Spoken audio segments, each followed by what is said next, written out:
আসসালামু আলাইকুম, hello everyone, আশা করি সবাই ভালো আছেন। আমার নতুন একটি ভিডিওতে সবাইকে স্বাগতম। এগুলো হলো আমার কোয়েল পাখি। তো এগুলোকে খাবার দিয়েছিলাম, শসা কেটে দিয়েছিলাম একদম ছোট ছোট গিচি গিচি করে, যাতে এরা সুন্দরভাবে খেতে পারে। আর মুরগিকেও কিছু পরিমাণ শসা খেতে দিয়েছি, কারণ প্রচুর গরম পড়েছে।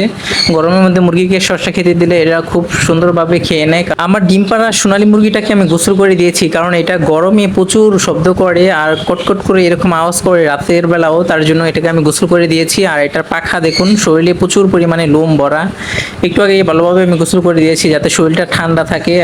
এটাকে পানি দিয়ে গোসল করে দেওয়ার পরে আমি ফ্লোরের মধ্যে ছেড়ে দিয়েছি যাতে একটু ভালোভাবে শুকিয়ে নেয়, তারপরে খাঁচার মধ্যে রেখে দেবো। আমার বড় মুরগিটা এখন অনেকটা শিকারি হয়ে গিয়েছে, যখন খাবার দিই তখন দৌড়ে হাতের কাছে আসে, আবার যখন খাঁচায় ভরে রাখবো তখন খাঁচার মধ্যে এটা নিচ থেকেই চলে যায়। সোনালী মুরগিটা এখন প্রত্যেকদিন ডিম পাড়ে, আর ডিম পাড়া মুরগি সবসময় গরম বেশি থাকে, তার জন্য এটা প্রচুর পরিমাণে গরমে এরকম শব্দ করে। আর গরমের সময় মুরগি যদি এরকম কারো শব্দ করে, তাহলে একটু পানি দিয়ে ভিজিয়ে দিবেন, বা মাথাতে একটু পরিমাণ পানি দিবেন, বা খাবার স্যালাইন বা লেবুর রস দিয়ে দিবেন, তাহলে দেখবেন অনেকটা গরম কমে গিয়েছে। আর অন্যথায় এরকম গোসল করিয়ে না দিলে বা খাবার স্যালাইন না দিলে অনেক সময় মুরগি স্ট্রোক করে গরমের মধ্যে মারা যায়। আমার এই মুরগিটা একবার এরকম স্ট্রোকের মতো হয়ে গিয়েছিল, কিন্তু প্যারালাইসের মতো হয়ে গিয়েছিল, স্ট্রোক করে নাই। মানে পা গুলো একদম গরম হয়ে গিয়েছিল, আর একটা পা অনেকটা চিকন হয়ে গিয়েছিল, ভালোভাবে দাঁড়াতে পারেনি।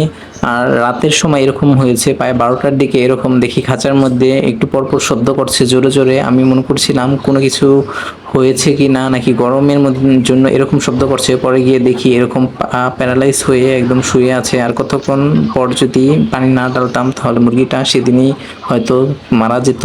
সেদিন রাতে মুরগিটা প্যারালাইজ জনিত এরকম সমস্যা হয়ে গিয়েছিল। তারপর আমি মুরগিটাকে পায়ের মধ্যে অনেক পরিমাণ পানি দিয়ে ভালোভাবে ঠান্ডা করেছি, কারণ পা অনেক গরম হয়ে গিয়েছিল। আর মুরগিকে ডিমের খোসা খাইয়ে দিয়েছি, কারণ অনেক সময় পায়ের মধ্যে যদি চিকন হয়ে থাকে ক্যালসিয়াম জনিত কারণে মুরগি ভালোভাবে দাঁড়াতে পারে না। তো তারপর আমি ডিমের খোসা অনেকটা খাইয়ে দিয়েছিলাম, এবং সকালে আমার মুরগিটা একদম সুস্থ হয়ে গিয়েছে। আমি এই ফ্লোরগুলো পরিষ্কার করে দিয়েছি, দেখুন এখন অনেকটাই একদম পরিষ্কার হয়ে গিয়েছে। ভিডিওটি ভালো লাগলে একটা লাইক, কমেন্ট আর সাবস্ক্রাইব করবেন। আল্লাহ হাফেজ।